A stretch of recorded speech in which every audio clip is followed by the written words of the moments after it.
بله البته درگاه ابراهیم خلیل درگاه که سنوری گله گرینگ و استراتژی به هرما کردستانه گله که زحمت بشوی که بمبر به تاگرت لی ماترسیا لوازمونه هی قناغا نهایا آسپ گوهرتن و آلوگورا بازرگانی برآورد گلبرینو که گله که کس و لواز بوی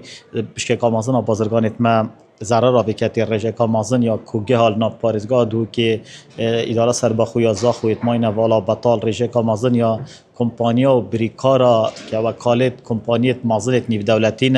رنگ بازرگان یا خوشده زابیتن و دیسانه که حکومت عراق فدرال بیر الپیگو رگی کریه و بخوشی ماترسیه بو پاشا روژه بر هندیجی اگر بحث البی بابتی بکن کاگرین یا بو بازرگانیت چنده نبتنی بازرگان جی سوتمنده بلکه کف کلو پلد بی درگه رانه هیت قناغ قادی رابطن تیچوی بگاستنی سرمزیده بید اما که بکاربر حولاتیش دیتش سرمگران بیتن هکف درگه بیتا گرتن رژه کامازن یا بکاربر یا خدانت چشخانه و اوتیل و موتیل و پانزی خانه و فیتر خدانت بار هلگرا و همین دیمین بکار چنگ